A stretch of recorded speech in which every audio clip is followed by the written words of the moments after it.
Wait, I'm Courtney from the library. Thank you for finding your way to the town building and for joining us tonight. We are excited to have Dr. Lisa Brown here with us to talk about nutrition. She's a professor and co-chair of the nutrition department and the dietetic internship director at Simmons in Boston. She earned her master's at Simmons and her doctorate at BU in medical nutrition sciences. She's authored several book chapters, including textbook chapters on geriatric nutrition and nutrition during pregnancy. She grew up in Wayland and lived here for the first 3 decades of her life, and her parents still live in the house she grew up in. Please let us know if you can't hear, because we do have a microphone available. Okay, thank you.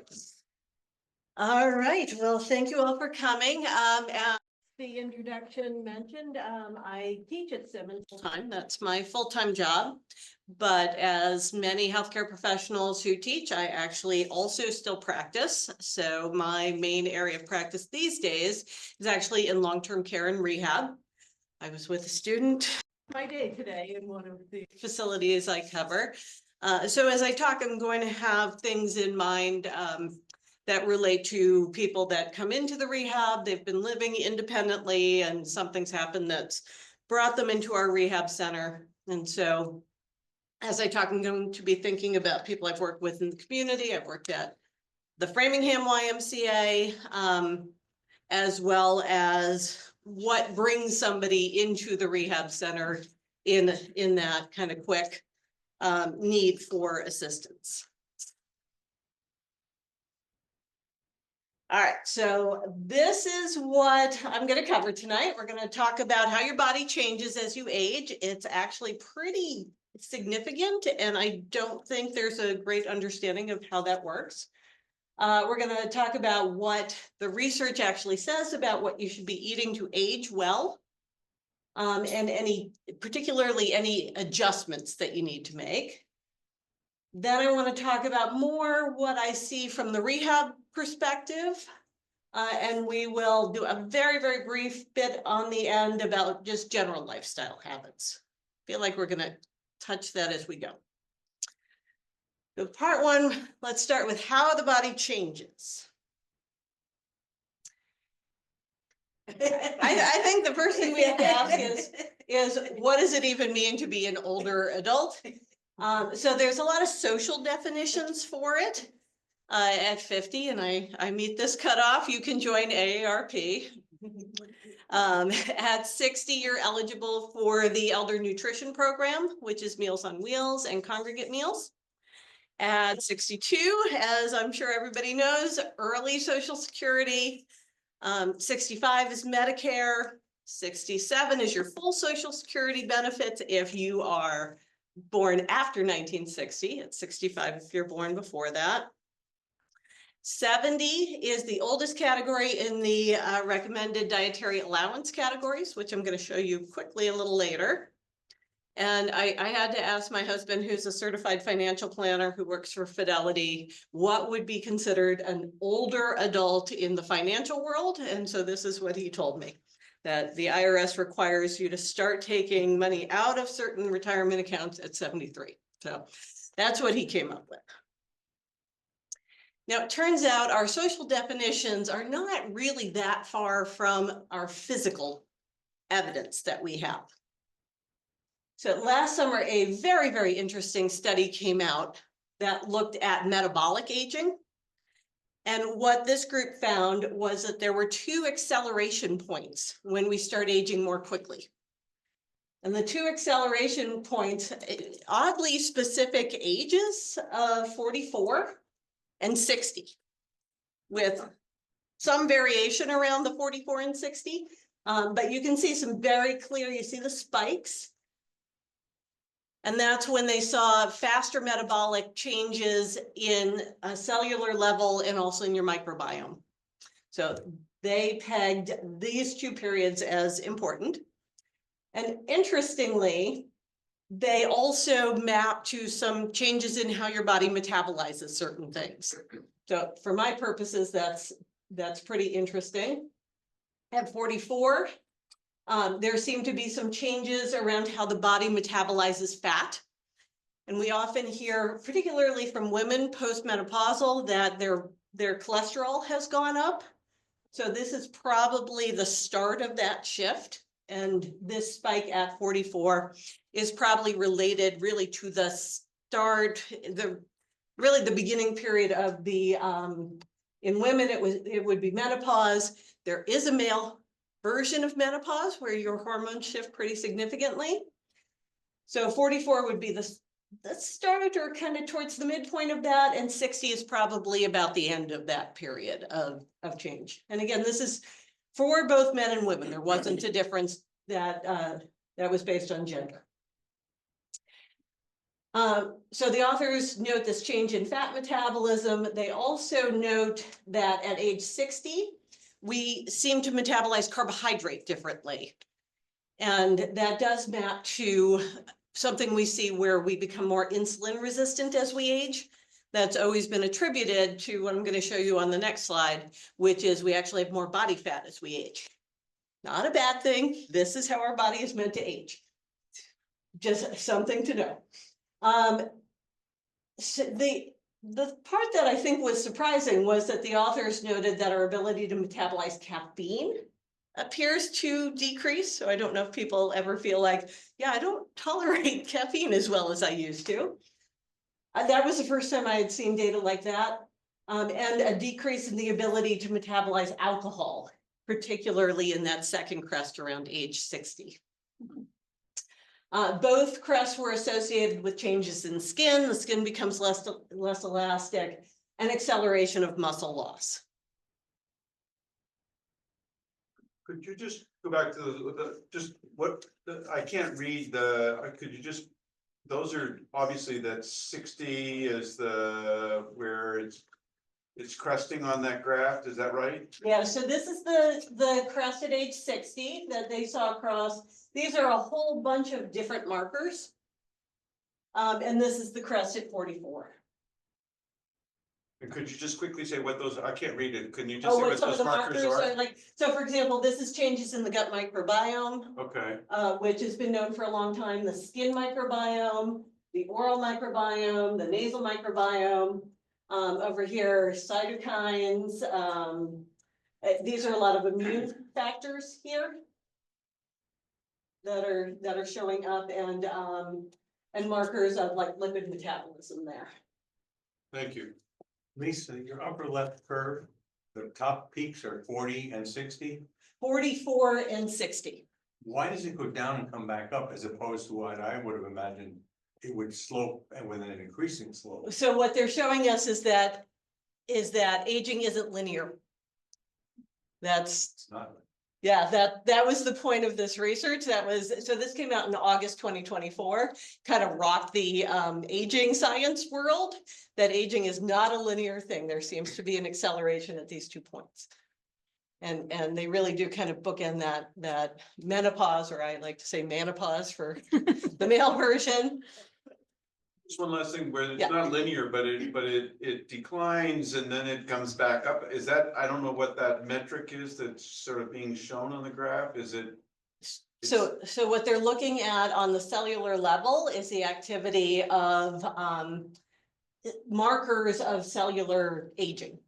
So it's markers of cellular aging. Yes. So they're seeing an increase in markers of cellular aging that spike at these 2 time points. Yeah. So this is, here's the reference for the actual paper, and for almost everything I have, if you have the slides, I have the links below in the comment area. So what happens after 60? After 60, we kind of, well, it's interesting. Find out when you get that. I'm there. Well, When I teach this, what I teach, and I'm going to show you as we go through, is that how quickly this decline happens, like what this trajectory would look like, really depends a lot on your lifestyle and your genetics. And the lifestyle is the piece we control, right? So that's a lot of what I'm going to focus on here. So you could decline very quickly after that, or you can decline more slowly. Our goal is to decline more slowly. All right, so this is research that's been out there for a very long time. This has been well known for many years. That other research I just showed you is kind of hot off the press. It's not even a year since publication. But what has been known for a long time is that as we age, we actually lose muscle mass and we increase fat mass. And this is a normal aging process that's always been assumed to be hormonally driven. And this has a lot of consequences in terms of our metabolism of food, but I'm about to show you also medications. So that becomes really important. But you can see this is 22 years old versus 78, the amount of muscle we have, 22 versus 78, the amount of fat mass we have. And then the last piece is fat-free mass. So this is other lean body mass. This is not body fat. Sorry, this is more like, yeah, this is everything else in your body, your organs and all that kind of stuff. What's the composition of the population in each of these three, or the two groups? But what's the research population? Yeah, the composition, so are these all athletes? No, this is a population-based cohort. Yeah, but so normals, Yes, so it's across, it's cutting across the population, it's cutting across male and female, which we know that females always have more fat mass compared to men.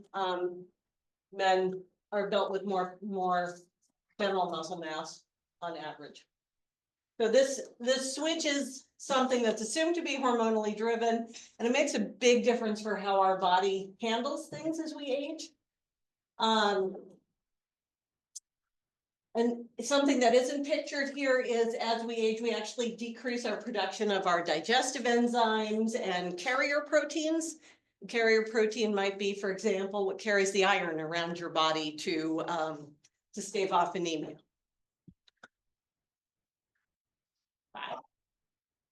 So as I hinted at, this shift between muscle and fat actually has profound implications for how your body handles not only food, but I wanted to flag that it changes how you handle medication. Again, I mentioned I've worked in a rehab center for many, many years. And often people will come in having lived independently without any problem for many years, and all of a sudden they seem to be having these side effects of medication that are causing falls or vertigo or other issues. And often it's thought, oh, they've been on that for 30 years. It can't possibly be the medication, except it can be. So in that shifting water versus muscle with fat mass, we have a decline in total body water as we age from about 60% to about 50%. And what that does is it tends to concentrate any medications that are water soluble. So some examples I pulled were digoxin, diuretics, warfarin, which is an anti-clotting drug, atenolol. It's interesting, atenolol shows up here, but one of its sister medications shows up, we have metoprolol down in the lipid soluble. Penicillin, pravastatin, so some of the statins are here. It increases their effect on your brain, on your body. And conversely, as we increase fat mass, what we see is that drugs that are lipid soluble, so kind of dissolve in fat, tend to stay in our body longer than they used to. And again, this has real implications for how your body handles a medication that you might have been on for a long time. That's one of the things I'd like people to take away from this is talk to your doctor, talk to a pharmacist, always be looking at those medications and thinking about, should I be taking less? Are there some I can get rid of? You know, this becomes really a big hazard for potential falls and other adverse effects. Questions about that, I feel like. No. Okay. Other impacts of aging, just general wear and tear, things like our teeth. I'm kind of shocked when I first became a dietitian. How long have I been? Probably about 20, almost 25 years. I would work in rehab centers and people had terrible teeth and hadn't done anything about it. Now, when I'm in there in the rehab, everybody has implants. So it's like a whole new world in dentistry. Eyesight changes as we age. Boy, I've learned that the last couple of years. I'm in the age where it really starts to go. Your hearing, your taste can change, and some of that can be an indication of a micronutrient deficiency, particularly zinc. But it's also, there's a natural shift. And of course, arthritis kind of builds up on us. Although I teach college students and I have to explain to them that they all also have arthritis if we were to x-ray their poor necks from looking down at their laptops and their phones. So we have the cumulative impact of more years lived and more of that kind of wear and tear on the body. We see that as we age, we're more likely to be diagnosed and treated for chronic disease, diabetes, for cardiovascular disease, a respiratory disease. One of the shifts that's really happened in my time as a dietitian has been the revolution in cancer care, has been unbelievable. We see people, especially in this area of the country where we have absolutely the most cutting edge treatment available to us.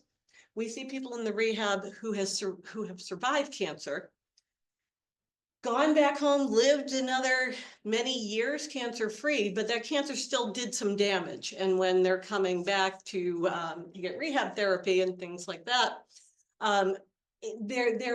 there are some residual effects, and maybe it did kind of accelerate the aging process a bit. Can I ask you, on the top list, you have, whatever, five things? 4 of them, it seems to me the doctors know how to help and do something. Yeah, But when it comes to arthritis, yeah. no one seems to cure it. Well, Is there are. that gonna be forever? No, I actually don't think so. I think that we're seeing the start. If you look at medication development, it's kind of miraculous. I always think it's incredible that FDR died of high blood pressure and they knew what was wrong with him, but there was no medication or intervention for it. So one of the first waves that we see show up in the 70s is really the blood pressure medications. And then in the 80s, we start to see the cardiovascular medication, statins. In the 90s, we start to see a revolution in diabetes medications. Then in the 2000s, cancer medications. Now we're back to diabetes medications. And I do think that there's an eye on arthritis to see if there are therapies that could really advance that. But I never hear of it. Well, I mean, who's cured from arthritis? I'm I've never- biting my tongue, but you may not now hear of it. What was that? I'm trying to bite my tongue, but you might not hear of it now since so much research funding has been cut. I can't understand. A lot of research funding has been cut, but I can tell you that there was a lot of cutting edge work done all around Boston.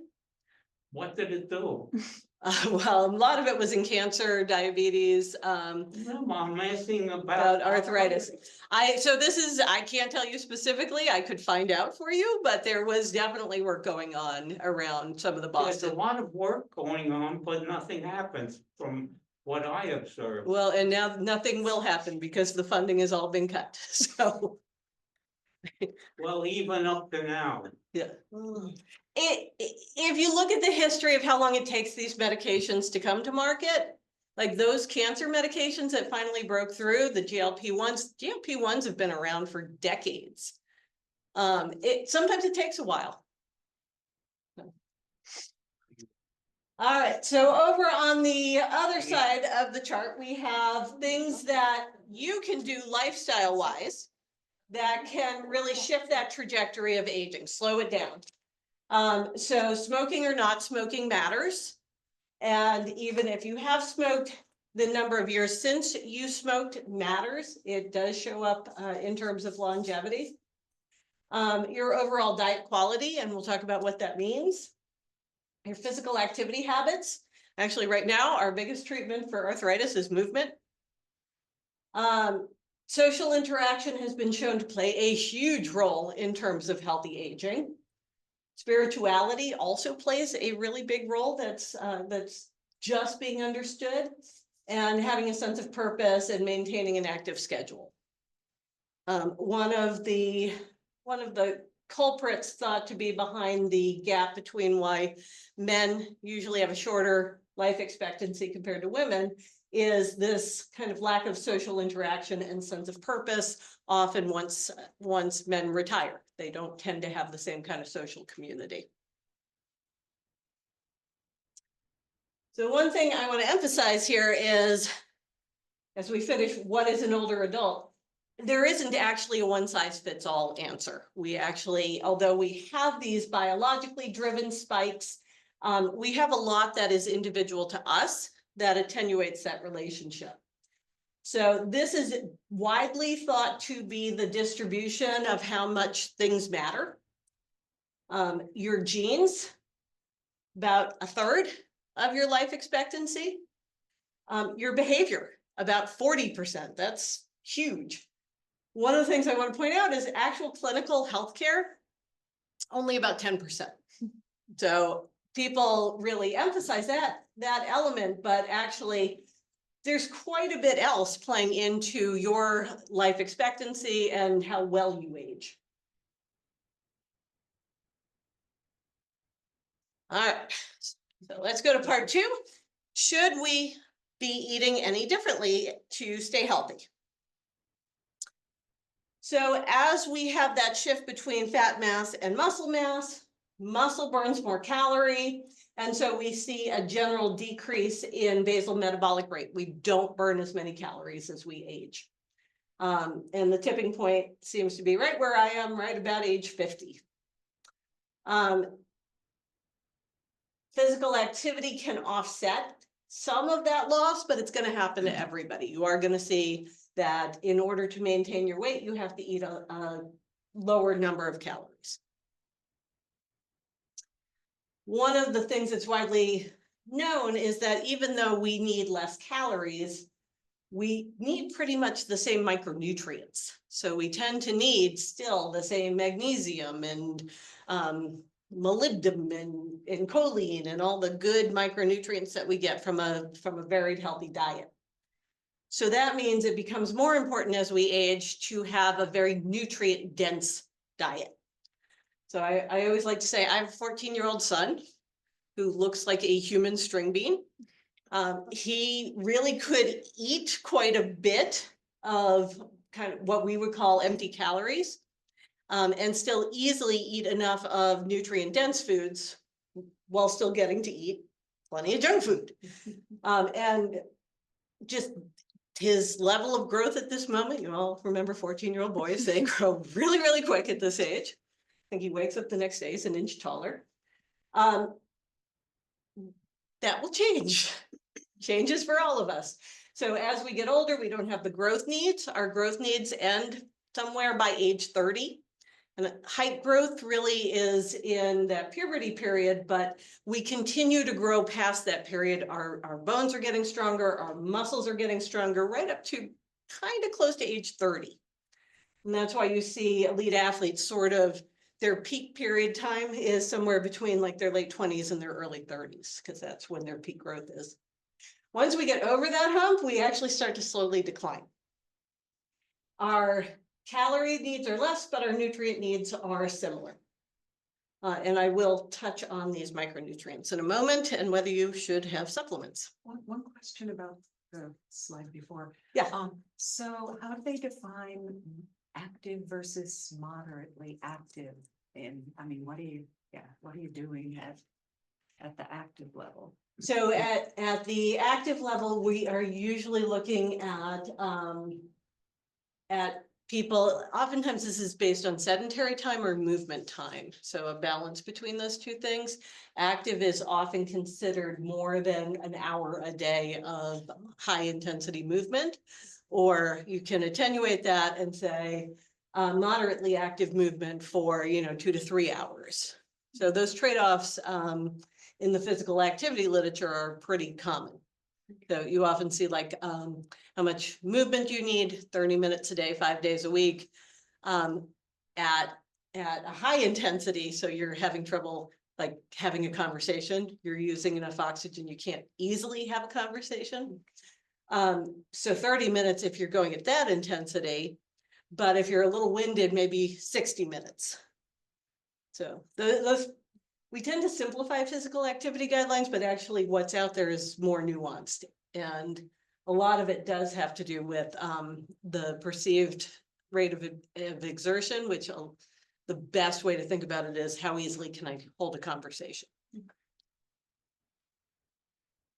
All right, so we all know that the government puts out a graphic of the dietary guidelines for Americans called My Plate. Harvard has a version of it that they've modified to be more Mediterranean. But Tufts here in Boston also has a human nutrition research center, and the HNRC at Tufts is focused exclusively on aging and nutrition. So working with individuals over the age of 70 is how they define it. So they've created their version of My Plate for adults over age 70.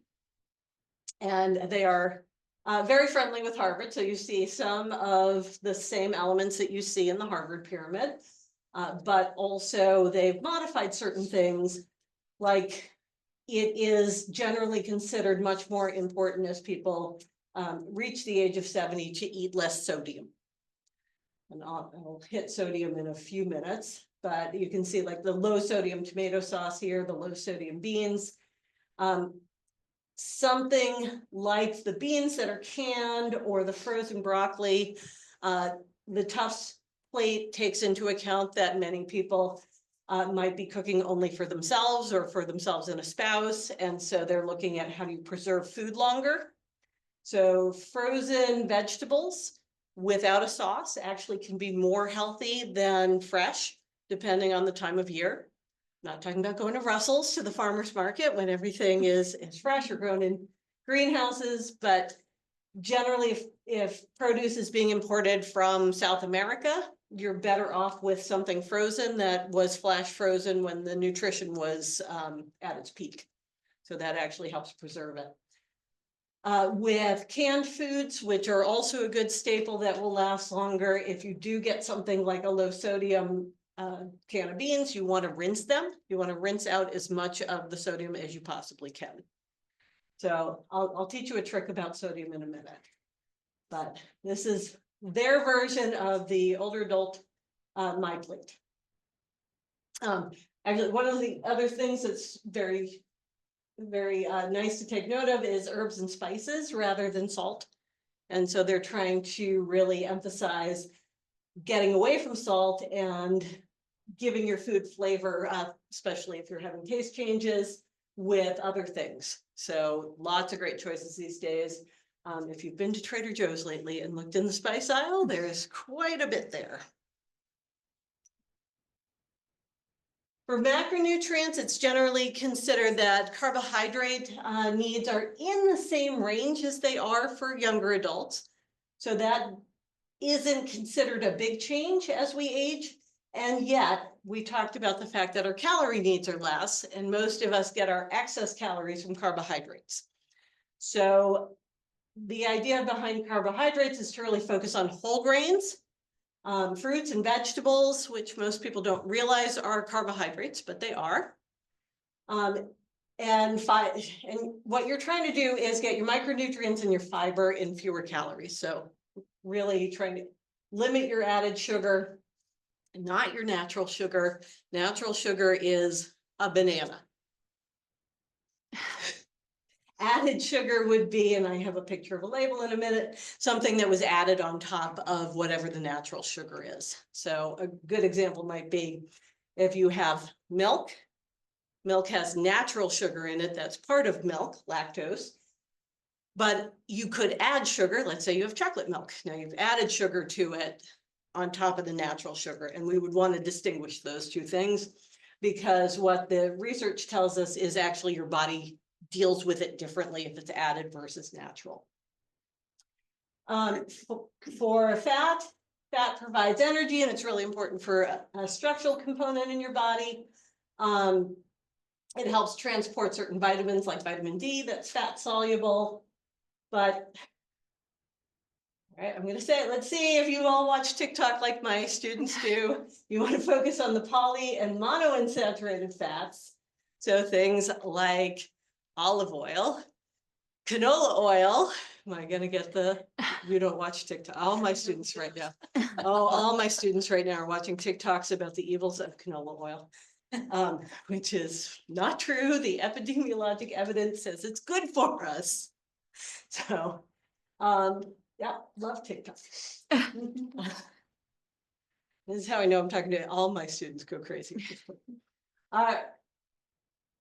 If there are no questions about carbohydrate and fat, we'll go to protein. That's the one I want to spend time on. It seems like a lot of fat, given the plate you showed us. The 20 to 35%. Yeah. So it actually isn't. So if you think about if you're having 1,600 calories, 20% of that, I'm looking at my CPA sister-in-law, 20% of 1,600 is about 320, divided by 9. That's around 40. Grams of fat. So about 40 grams of fat total over the course of a day. Especially if somebody is experiencing insulin resistance, which becomes more common as we age, that can help slow the absorption of carbohydrate into your body along with protein. So it's a moderate amount, but of course we want you to get it from some really high quality fat sources preferably. And I'll have a word about fish in a moment, which I really highly recommend. So. Which my parents will laugh at me because they know I don't eat it. All right, let's talk protein. So macronutrient needs protein. How much? Plant versus animal. So the RDA for protein as we age actually doesn't change. It stays at 0.8 grams per kilogram. I will tell you from many, many years of working with older adults, especially in a rehab setting, almost every dietitian and nutrition scientist in the world will tell you that is absolutely wrong and it needs to be adjusted. So you need more protein than that. I tell my students who are in their 20s, I say the main nutrient I would look at in your diet to see if you have a healthy diet would be fiber. So for a younger person, fiber would be my focus. For somebody as they get older, it's the protein.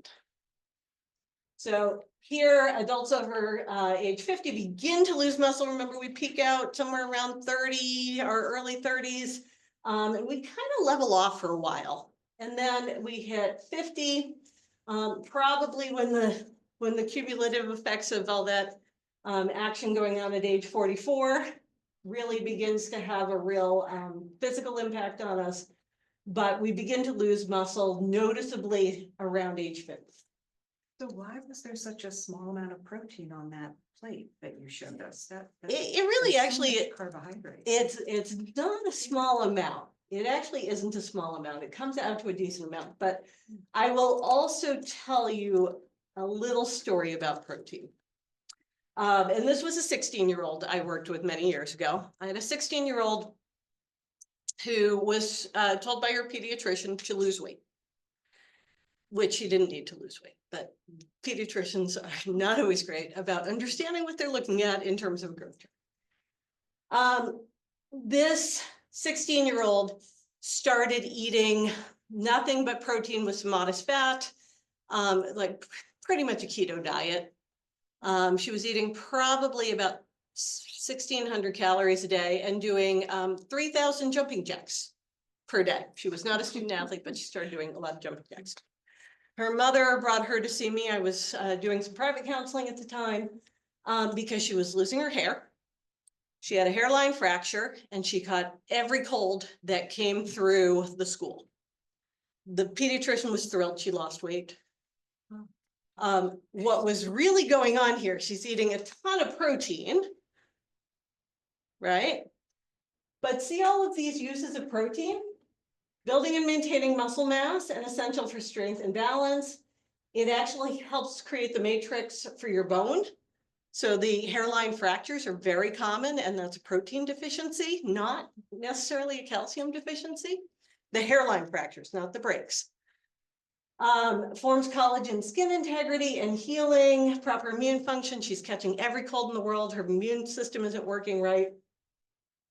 Hormonal regulation, but also needed for things like hormonal regulation, like I don't think she had lost her period, but she was having very irregular periods. But I thought she was eating so much protein. Exactly. So she should be fine, right? So it turns out what happens is when we don't have enough calories, your brain runs on sugar. So number one thing your body's going to do is protect your brain. When your muscle contracts quickly, like jumping jacks or walking upstairs or running or even walking briskly, the first fuel your body's going to use is sugar. Your body can make protein into sugar. It's a process called gluconeogenesis. It is capable of doing that. So what her body was doing was it was turning all that protein into sugar for her brain and her jumping jacks. So there was no protein left to do all these really important jobs. So why do you need that balance between protein, fat, and carbohydrate? Why is it so important to have a balanced diet so everybody can do their job? The protein can't do its job if there's not carbohydrate to do its job. So that's why that balance is considered the right balance for what needs to happen for everybody to do their job. So protein, the RDA is considered the same as every other adult at 0.8 grams per kilo. But there's been a ton of research saying that older adults and even younger adults can benefit from more than that. Although we tend to increasingly benefit as we age. So in adults over the age of 71, most people aren't even meeting this 0.8. And the real recommendations these days actually tend to be more like 1.2 to 1.4. So this is a narrative review that looked at a whole bunch of studies together and came up with about 1.3 grams per kilo. And they found, and this is an important concept, that those higher amounts of protein were helpful in increasing lean body mass and also reducing how quickly we lose muscle if there was stress on the muscle. So you got to exercise. If you're not exercising, the body doesn't translate that to muscle so effectively at even this 1.3.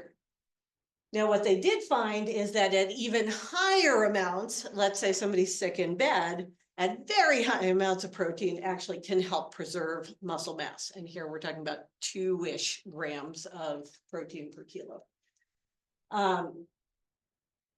One of the things this review found, and I definitely have seen is useful, is that specialized protein or amino acid supplements can be really, really important. One of the well-known cycles that becomes a big problem is if we get sick, we're kind of bedbound for a while, whether it was a surgery that keeps us in bed or just like a respiratory illness, COVID, whatever. The older you are, the more muscle mass you are going to lose in that amount of time while you're bedbound. You know, again, my 14-year-old, he's going to rebuild that real quick. I'm going to rebuild that moderately quick. Sorry, mom and dad, I'm going to throw you under the bus. You're going to have a much harder time rebuilding that muscle. We know. Your body gets much less effective at converting protein into muscle as we get older. And so this particular narrative review came up with the conclusion, I've seen this in action in real life, that actually using a special protein powder or supplement is probably something you want to consider if you're in a position where you might be bedbound or have limited mobility for a while.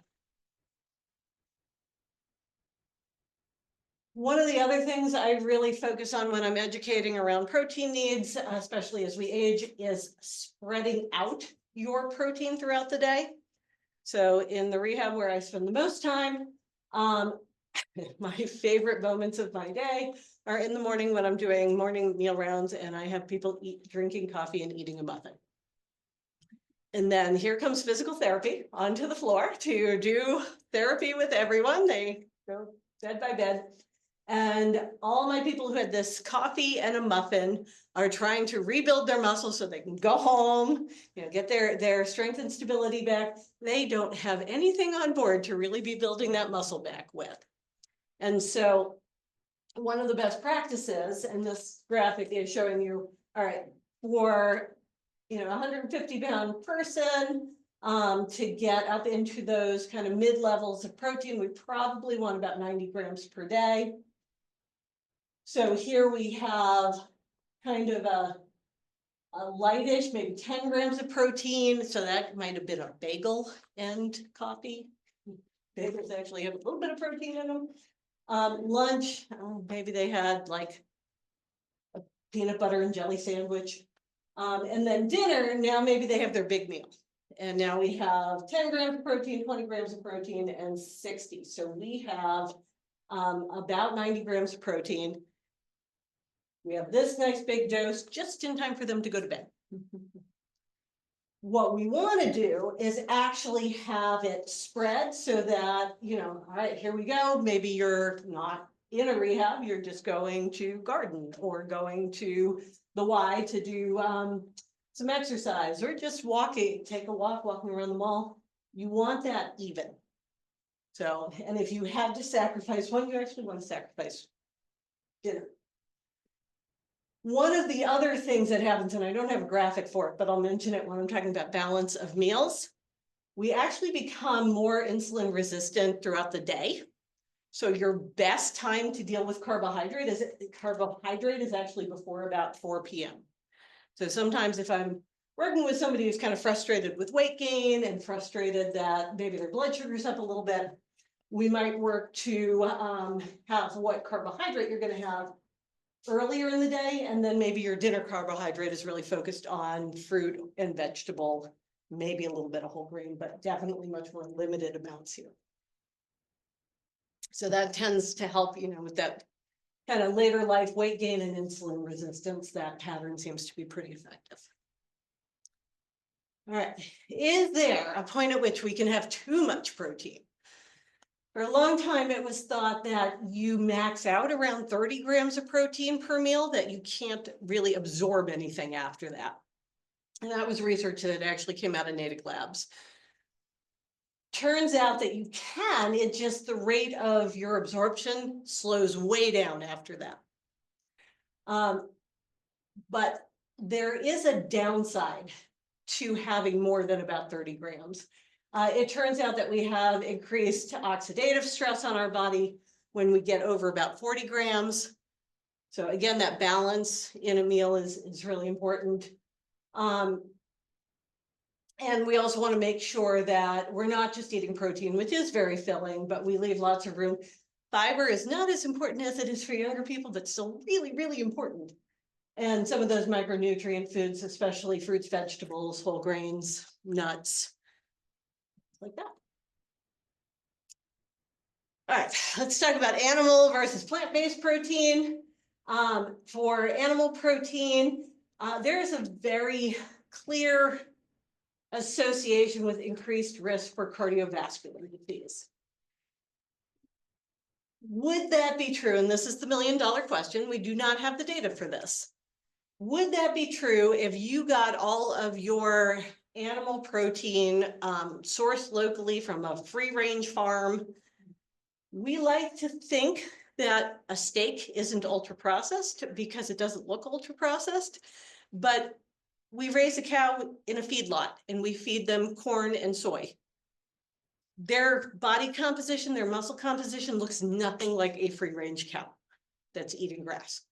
So the quality of the meat of that animal looks incredibly different if it is a traditionally raised animal in a feedlot versus an animal that has been raised in open pasture.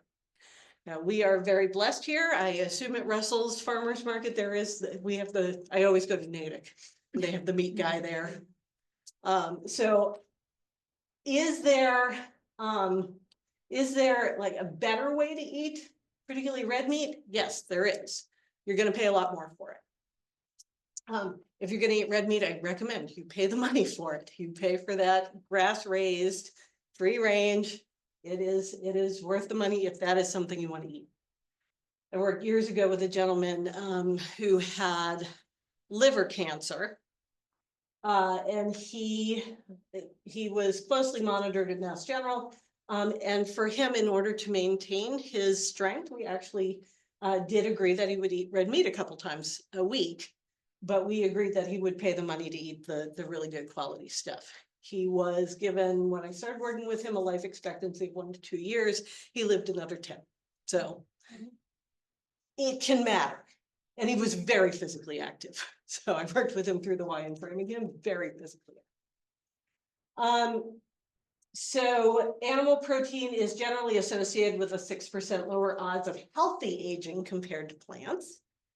And when compared to all carbohydrates, animal protein is more unfavorably associated with 11 major chronic diseases. Plant-based protein, in contrast, is interesting, and this is research.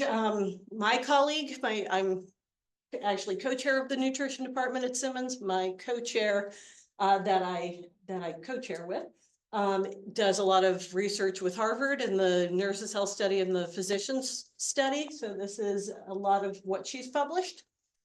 They found a very clear association with plant-based protein and a decreased risk of frailty. And frailty is that kind of general term for increased risk of falls and breaks and all kinds of negative outcomes. Plant-based proteins are associated with a 30 to 65% higher odds of healthy aging. So that's pretty wide range. And I think part of that is probably the quality of your plant-based proteins matters, but also what type of animal-based protein you're having. Again, the ones that, if you're eating a lot of animal-based protein that was raised in a feedlot, nutritionally, it looks very different. The fatty acid profile, the micronutrient profile looks very different than a grass-fed animal. And plant-based proteins are more favorably associated with good mental health and physical mobility. So I did put a picture of some different plant-based proteins if you're wondering what that means. We have some edamame up there and some tofu, so some soy-based. We have beans, we have lentils. I think there are nuts and seeds up there. Just thought it'd be fun to at least give some examples there. Would you comment on the relative effects of non-red meat animal proteins? So, fish? Sure. So I think I have that on a later slide, but that's an interesting, it's an interesting issue. So what they find is red meat is particularly damaging. Poultry seems to be mostly neutral-ish with a little bit of conferred extra risk. But what I'll point out in a minute is dairy doesn't seem consistently associated with increased risk. If there's any increase in risk, it's pure milk, yogurt, cottage cheese, anything fermented is definitely associated with protective. So fermented, good stuff. Liquid milk actually is neutral to beneficial in most research. Eggs really depends on how you prepare them. So they tend to show up all over the place in the epidemiologic research. But as we age, they have choline, which is great for our brains. So there isn't a strong recommendation to eliminate them. And then you have fish, and fish is always consistently associated with better health. Any kind of fish. What are the best ways of making eggs? Not in butter. Not in butter. So do you need to be worried about fish for the, For the toxins in it? Yeah. Yeah, so that's been one of those outstanding questions we haven't really seen show up in the epidemiologic research. Does it matter if it's farm versus wild caught? I'm sure it does. But it may be that this is so much newer than, for example, cows raised in feedlots. It has been happening for 50 years, whereas this new trend with fish is much newer. So I don't think we've seen it show up. There's a lag. So when we do real population-based research, things like the Framingham Heart Study, which was my doctoral research, not the whole Framingham Heart Study, I just got to work with it. What we saw was kind of a lagging effect. So we were really doing a look back on whatever the food supply looked like, you know, during the time that we were analyzing, because that catches up with people over time. So I'm a little suspicious about what's going to happen with fish. But right now, the evidence tells us that fish is pretty much always associated with better health outcomes. And that includes shrimp, and that includes scallops, and that includes finfish, whitefish, not just salmon. So Tuna? tuna, yeah. It's okay. So particularly the chunk light, so the younger tuna, not the ones that might have more mercury. The darker the tuna, the bigger the fish was, and the more likely it swallowed a whole bunch of little fish that had mercury and accumulated. so the dark is less good? The dark is less good, yeah. Oh. Yeah. Okay. Yeah, it's one of the things, so so Courtney mentioned that I also wrote a book chapter on pregnancy. So one of the recommendations for pregnant women is actually not to eat dark meat tuna because it accumulates more mercury. So do you also see in wild caught fish and farmed fish a difference in amino acid composition? Yes. And And also fatty acid, yes. fatty acid composition as Yeah. well. Yep, they're seeing that pretty markedly. Yeah. So wild caught is probably. Would be better. That's what, so in the look back of what our epidemiologic data is really looking at, it would be wild caught. There aren't any farmed cod. I think you're confusing salmon. Oh, did I say cod? Yes. Oh, yeah, no, salmon, yeah. Yeah. All right, so sarcopenia is the equivalent to muscle loss that osteoporosis is to bone loss. So before you go there. Yeah. 2 questions concerning protein. Do we eat it better before or after exercise? So better before. When you're young, your body is more metabolically flexible, so it doesn't care. But as we age, it's better to eat it before. But it's not useless to eat it after. So better to eat before though. How do I get to 120 grams? I mean, I have to eat like hell. You do, and that's why I said, Do you recommend powder? yes. It's really the only way to do it. Yeah. All right, so recommendations for sarcopenia, which is the equivalent to muscle loss that that osteoporosis is to bone loss. Reduce your sedentary time, move more. Actually engage in resistance exercise. I know most senior centers have programs for resistance exercise. I worked at the Framingham Y for many years. We definitely had senior programs with resistance exercise. But you can do something at home. There's all kinds of great home videos and guidance to do at home. Aerobic exercise 5 to 6 times a week. Adequate protein spread throughout the day. Vitamin D actually is very important for muscle. People don't realize how many vitamin D receptors are in our muscle. We always think it's just a bone thing. And omega-3 fatty acids, which is probably more of a marker of an anti-inflammatory diet. Is there a danger in taking too much vitamin D? So you really would have to take ridiculous amounts. The toxicity, it is a fat soluble vitamin, so it is toxic at very high synthetic doses. And it can happen, but it would be hard for it to happen. Okay. So a lot of the toxicity, like in the 30s, when we first started adding it to milk, there was a oops at the factory that actually put way, way too much in, and that resulted in some major toxicity issues. Before we leave protein here, my takeaways: aim for 20 to 30 grams of protein spread over the course of the day. Eat a higher protein meal before engaging in exercise. So I do have the before there.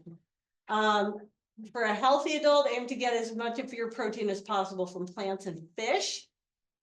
So the recommendation from the American Heart Association is fish 2 to 3 times per week, which seems to kind of match up with, again, the epidemiologic evidence of health. Dairy is a great source, especially anything fermented. So those Greek yogurts, the skyr, the Icelandic yogurt are really nice concentrated sources. If you eat animal-based proteins, focus on poultry, which looks pretty neutral, dairy and fish, minimize red meat, and really minimize the processed meats like cold cuts and hot dogs. Don't eat a meal just a protein. You want a balance there, and I hope that story kind of illustrated why that's important. And then protein powders are okay. The problem is you want to make sure that it isn't something that has a high potential for contamination, because supplements are not tested. So I tend to really like some third-party testing sites when I choose different supplements, when I'm working with somebody. I personally spend the $35 to have a consumer lab subscription. They're a third-party testing group. And for $35 a year, I feel very confident that their testing is well done. Consumer Reports also does testing of a more limited number of products. There are a couple others out there that I know my students use, but these are the 2 primary ones I tend to use. Cheese? Cheese is actually associated with good health. I think that's that fermentation. Real cheese, not imitation cheese product, but the real stuff Swiss cheese is what? is real cheese. No, I'm talking about like Velveeta would be the not real stuff. Cheese-ish. But real cheese is fermented, and that seems to be in that fermented dairy category. Okay, micronutrients, are there specific ones that we should be getting more or less of? Well, you know the answer is yes, or I wouldn't have put this here. So I mentioned the dietary reference intakes, the DRIs, which are what the RDAs, the recommended dietary allowances, come from, have age categories. Because our body changes in how much we need of certain micronutrients, not all of them, but a little bit. And the highest level, the highest level age is over the age of 70. So what do we worry about in particular? Let's start with folate and folic acid. So folate, if you eat a lot of fruits and vegetables and beans and whole grains, you're probably getting plenty of folate and folic acid. Most Americans eat too much refined grain and not enough nuts and seeds and good stuff like that. And so in the 1990s, the US government started fortifying folic acid, which is the synthetic form of folate, into our grains. So we have enriched flours, enriched pastas, enriched rice, and breakfast cereals. What is not usually enriched, and I say this looking at my father, are the gluten-free products. So those of you with celiac, kind of out of luck on this one. But it is naturally found in a lot of good food. So again, if you're eating beans, if you're eating nuts, eating vegetables, you probably will get a decent amount. The thing about folic acid and folate is that it's actually used to convert, one of its main functions is to convert B6 and B12, the breakdown creates homocysteine, and that needs to be converted so it can be excreted. Homocysteine is not great for your heart. So enough folic acid will help convert homocysteine, which is a normal byproduct of breaking down of other B vitamins, and reduces risk. So what they found is not only does it prevent when we went ahead and put folic acid in our food supply in the 90s, it was really to prevent neural tube defects in pregnant women. But what they found is actually a big drop in cardiovascular myocardial infarctions or heart attacks. So they found a big drop. Folate deficiency has been associated with higher odds of developing Alzheimer's. So that buildup of homocysteine is thought to be have a brain toxicity. It was added to food in 96. And there has been some research that's shown that folic acid supplements may be beneficial in prevention and slowing of cognitive decline, but not reversal. So slowing it down. I have a slide that will detail out a little bit more on supplements and cognitive decline. B12, all the B vitamins, the easiest way to think about B vitamins is their job is to help you break down energy, so that they're cofactors in energy production. B12 is famously a problem as we age because it requires that you have an acid enough stomach to separate the B12 and attach it to something called intrinsic factor so that it can get into your body. And that depends on a certain pH in your stomach. Problem is our stomach naturally, our pH naturally declines as we age. And a lot of us take medications that change the acidity of our stomach. So people who take Tums, for example, maybe it's a calcium supplement, or maybe because they're having heartburn, that changes the pH of your stomach. So B12 is often something we worry about as people age. It is high risk. Deficiency is high risk for cognitive decline. In fact, a B12 deficiency can mimic dementia. So one of the first things we do if somebody's starting to have memory troubles is actually try to figure out if there's a B12 deficiency. B12 is naturally found in animal foods and supplemented in non-animal foods. So the people who are going to have the biggest risk here are going to be people who are vegetarian. I just told you to eat way more plant protein. And people who have had a gastric bypass surgery. So those are the biggest risk factors, but also just age is a major risk factor. We have a little bit of a problem that your blood levels, and doctors do this all the time. I see it constantly. They order a blood test to see what your B12 levels are. That does not give you a good sense of how well your body's using it. So you have certain nutrients where blood tests are pretty useless, like calcium. Your blood can't tell you really anything about what your calcium status is because calcium is used for muscle contraction. So your body always keeps a very tight amount in the blood. B12 is similar. There is a blood test that's considered better called methylmalonic acid, which is the breakdown of B12.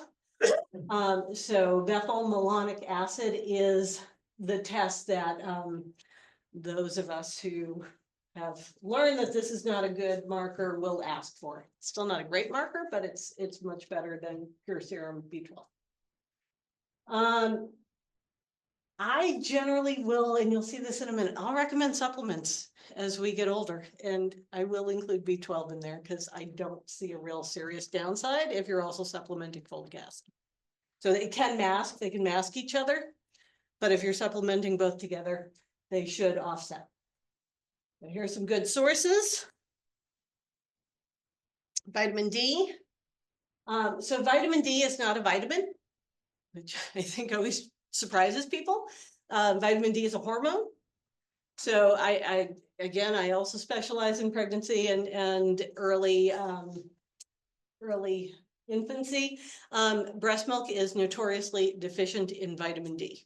And I always ask my students, how is it possible that the food that was created for our infants would not have vitamin D? And the answer is vitamin D is not a vitamin, it's a hormone. You're supposed to get it from sunlight.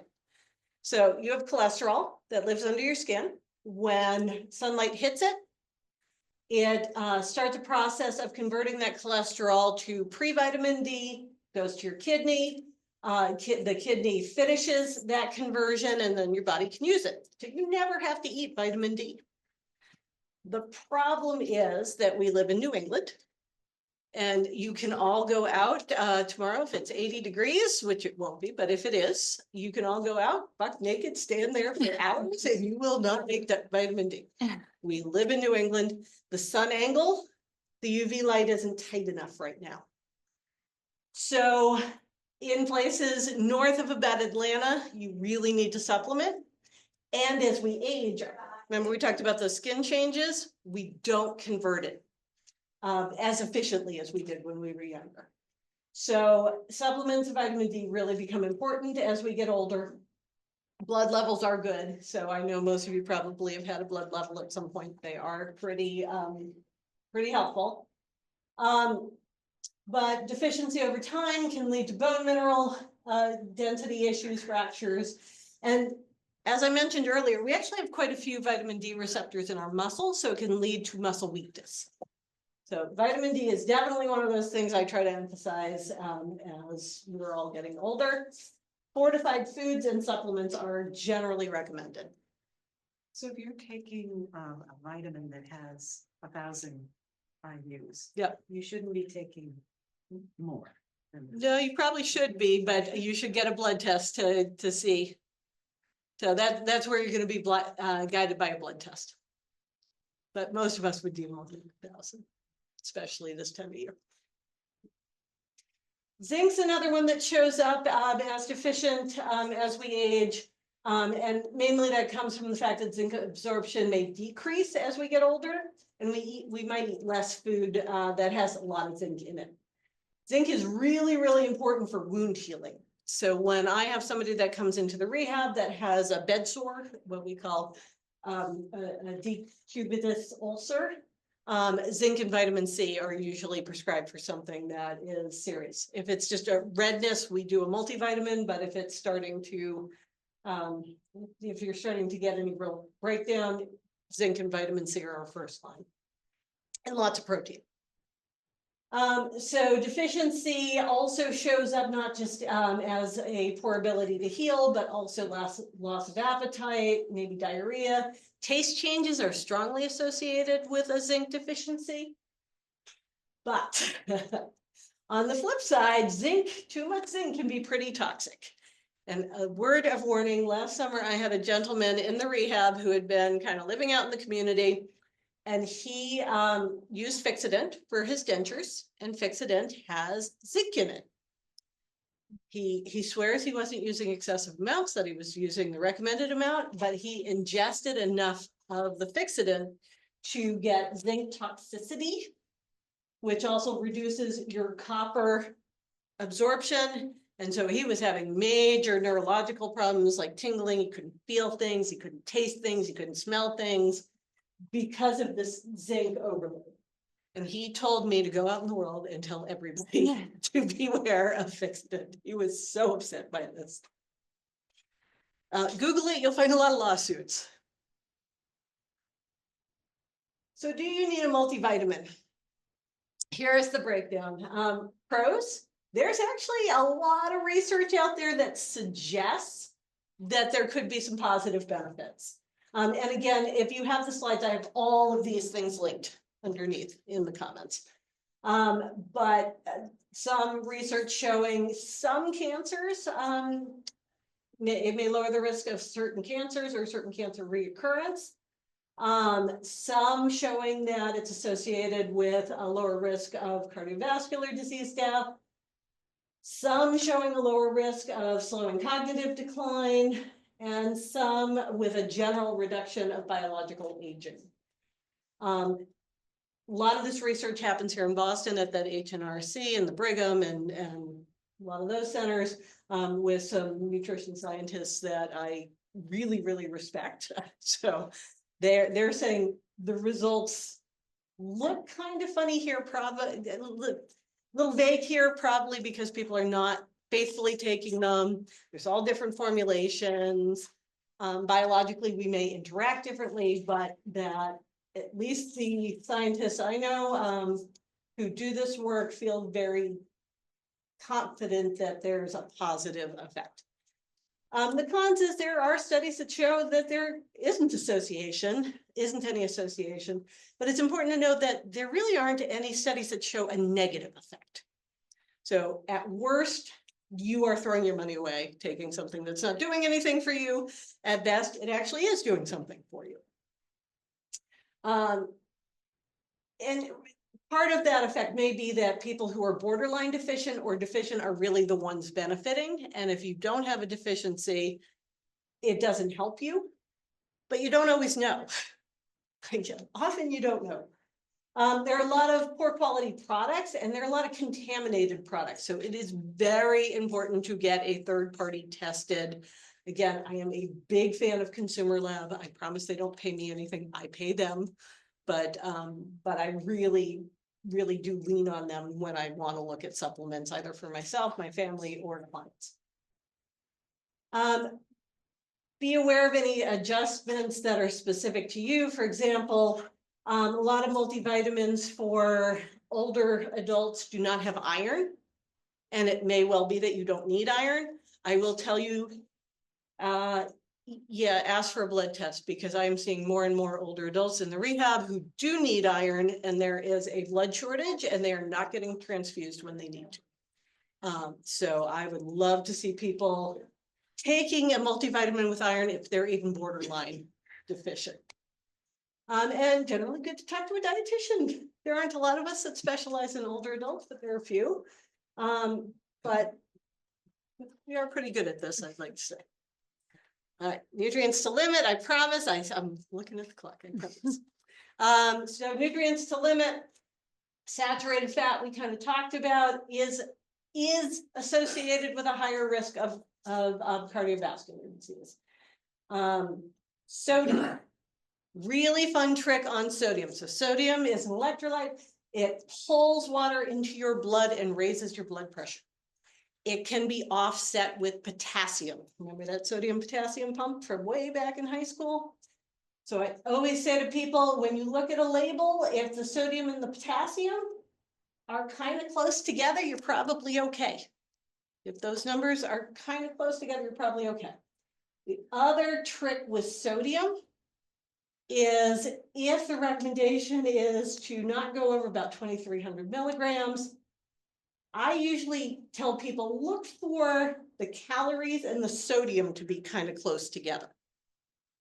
If the calories are much lower than the sodium, which it will be on soup, for example, a serving of soup will be like 800 something, but the calories will be like 200 something. That's a clue that that is a very high in sodium food. So if it's more than about 10%, that's a high sodium food. So you're looking for a tight association between the calories and the sodium. The other one that you want to be wary of is Could you added just sugar. explain what you mean by a tight association, just so sodium is 5 milligrams, it's 0%, and calories is 110. Yep, so 5 milligrams versus 110, this would be a very low sodium food. If you look at pretzels, they might have 120 calories per serving and 140 grams of sodium. So that would be okay. That's a close association, but that soup example I gave you, ooh, they're way apart. Big culprit, cornflakes. Cornflakes are, look at that label sometime, that's kind of scary. Added sugar is also now on the label. So you're gonna see total sugar and then you're gonna see added sugar. You wanna count added sugar and you don't wanna care about total sugar. Total sugar includes natural. So the lactose or fruit fruit is sugar, but your body is very happy with that fruit. So don't limit that. So you want to look for this added sugar, and the recommendation right now, the dietary guideline says a limit of 10% of calories, which would be about 50 grams for most people. The heart association, so if you're worried about it, says 6%, which would be about 30 grams. All right, I want to quickly, I promise quickly, talk about prehab. If you know you are starting chemotherapy, if you know you're going in for a joint replacement surgery, you want to take advantage of this concept of prehab. I want to spread this concept everywhere because it would take care of about half the people who show up in the rehab for me.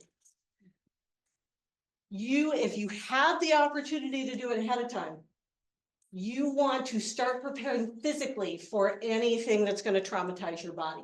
What does that mean? It means really focusing on increasing the protein, good nutrition, exercise. There are physical therapists who specialize in this. They're much easier to find than dietitians. Doctors drive me crazy because they really should be referring to a dietitian and a physical therapist if they know they're bringing you in for surgery. They don't. Awesome research on the effects of prehab. So taking these steps up to 6 weeks ahead can really shorten your length of stay and really reduce the number of complications.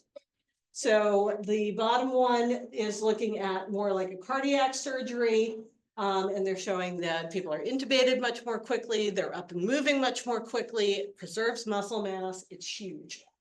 The top one is looking at more of a joint replacement type of a surgery, and it's showing that you are going to decline during the recovery period when you're more limited and bedbound.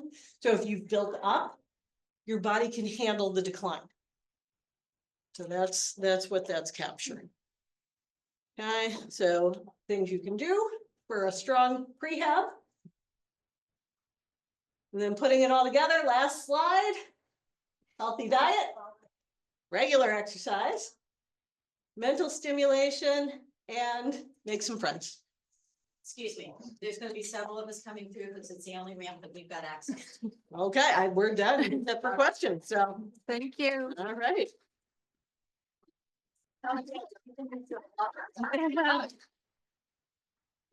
So, how do we get these slides? I can email them out. Be careful with the word. Who's gonna email them out? Oh, A question online, about recommend any books for older adults. Okay, that's a good question. Any books?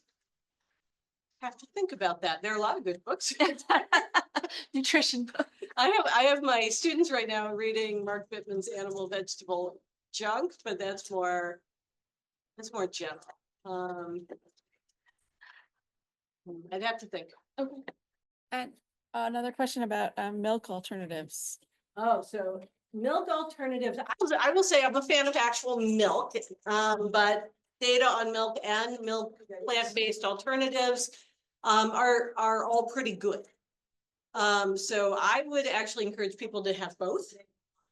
In terms of actual milk, my mother's mad at me because I didn't tell her about this. Apparently, I didn't know I was supposed to share that. I'm a big fan, and I promise I get no money from them, but Fairlife milk products are, to me, like one of the best things that you can put in your fridge. It has concentrated protein, so it's about 1.5 times the amount of protein that typical milk has.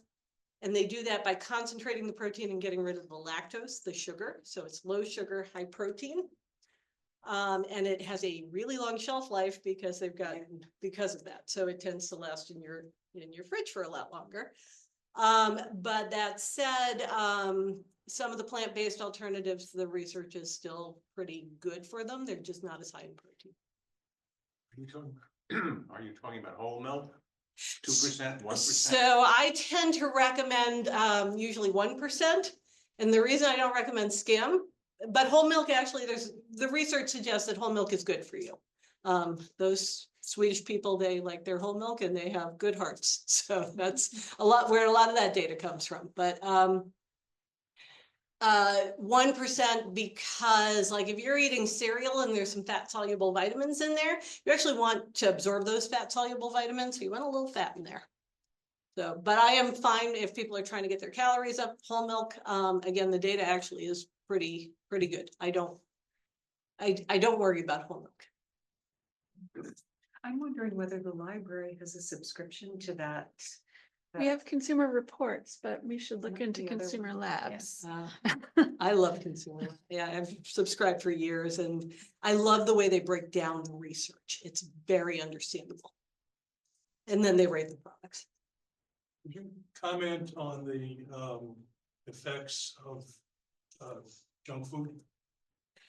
So added sugar ages your body. Yes, it's a stress on your body for a couple of reasons. It uses nutrients in order to metabolize it. So those B vitamins, you're going to use them up. So that's not great. And empty calories can lead to weight gain, which is also not so good for us. And aren't a lot of them really salty? too? There's a lot of salt, yeah, yep. And sugar by itself actually can raise your blood pressure too.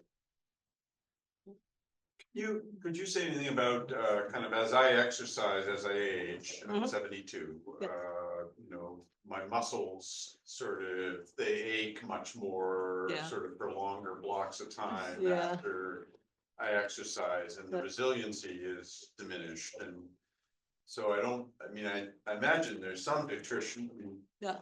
I don't know what your thoughts are, but. Well, so that really gets into sports nutrition, which is not my area, but I certainly have a colleague who this is her specialty. So things like tart cherry juice have been shown to be helpful. Things that are anti-inflammatory. This would be really looking more at the sports recovery. It still applies if you're older. I would emphasize though, again, that higher level of protein. Even if it means some kind of a protein supplement like a powder. And if you wanted to have a protein supplement, Consumer Labs is the place to go to kind of. I would look at their rating of the powders because there are powders that have had lead and other things you don't want to have. So yeah, I would, before I ever recommended to somebody a powder, I would go on there and I'd see what they recommend. The other reason I really like them, and again, I'm looking at my father right here who has celiac disease, they find undeclared things like wheat in certain supplements. So it is one of the reasons that I really rely on the third-party testing. Is potassium a problem if you drink a lot of milk products? Not unless you have problems with your kidneys. So if you've been diagnosed with renal disease, then we would probably limit it. One more question. Is cottage cheese good? I ate some for lunch with fruit.